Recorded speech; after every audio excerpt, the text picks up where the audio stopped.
It was summertime on the island of Sodor. Gordon pulled the passenger express. It was very busy, but Gordon loved the hustle and bustle.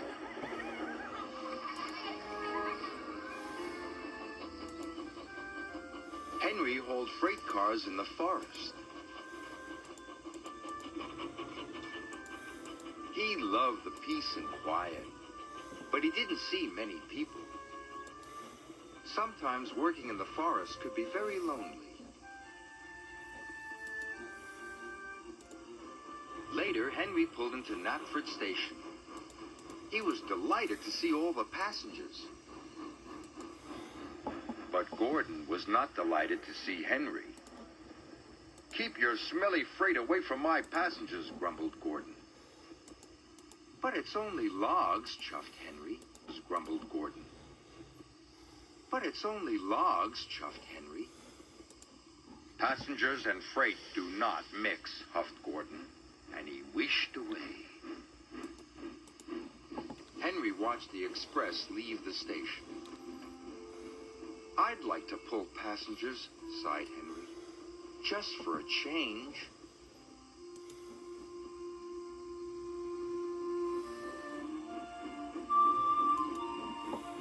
Henry stopped at the water tank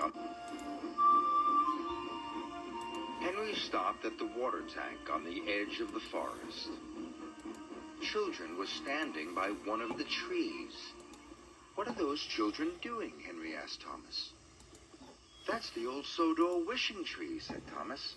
"They must be making a wish." "A wishing tree?" gasped Henry. "How wonderful!" "Do you think it could make my wish come true?" asked Henry. "Do you think it could make my wish come true?" asked Henry. "It might," said Thomas, and he puffed away. Henry rolled up to the wishing tree. He took a deep breath and made a wish, as hard as he could. I wish I could pull the express instead of Gordon," he said. That evening, Sir Topham Hatt came to see Henry. "Tomorrow, you will pull the express," he said. "Thank you, sir," said Henry happily. His wish had come true. "Tomorrow, you will pull the express," he said. "Thank you, sir," said Henry happily. His wish had come true. The next morning, Henry chuffed cheerfully into Knapford Station.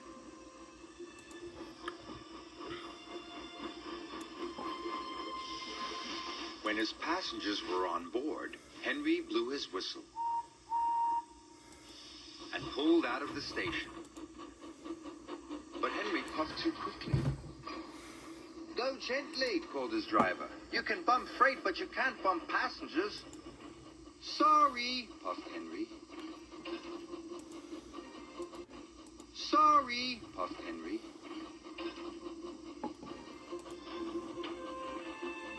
Henry puffed proudly through the countryside. "Pulling passengers is a grand job," he said through the countryside. "Pulling passengers is a grand job," he said. Gordon was in the repair yard. He was being fitted with a new boiler. But Gordon felt lonely. He was missing his passengers. The passengers were his passengers. The passengers were missing Gordon, too. They were having the bounciest, bumpiest ride they had ever had. When Henry got back to the sheds, Sir Topham Hatt was waiting for him. Sir Topham Hatt was waiting for him. "There have been complaints," he said sternly. "Passengers are not like logs. You must be gentle." "Yes, sir," said Henry sadly. Being gentle was very difficult. Then Henry saw Gordon. He was looking miserable. My wish has made Gordon go to the repair yard, gasped Henry. This made Henry feel very bad. The next day, Henry had to collect the dining car.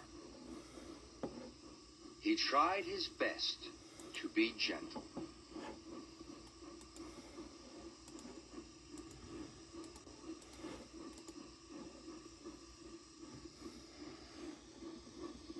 But he shunted the dining car so hard, everything flew into the air. There were more complaints than ever. Henry didn't want to pull passengers anymore. He wanted to wish everything back to normal.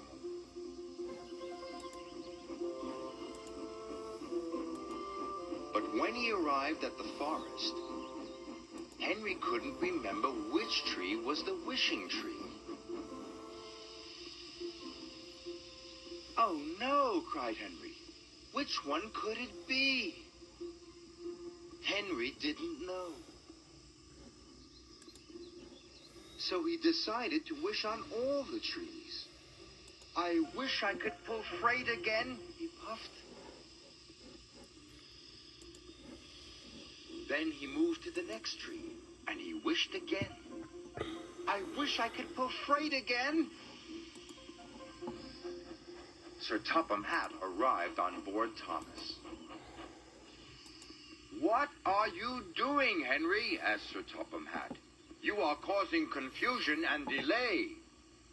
Henry told him all about the wishing tree. "Wishing trees don't run railways," said Sir Topham Hatt. "That's my job. Gordon just needed some repairs. He'll be back tomorrow." Henry was delighted. The next day, Gordon came back to work. He looked as good as new. The passengers were so pleased to see him. They cheered and cheered and cheered. Gordon beamed happily for the rest of the day. Henry was happy to be back in the peace and quiet of the forest. At the end of the day, he stopped near the wishing tree. And even though Sir Topham Hatt had told him trees don't run railways, Henry wished he would never have to pull passengers ever again, just in case.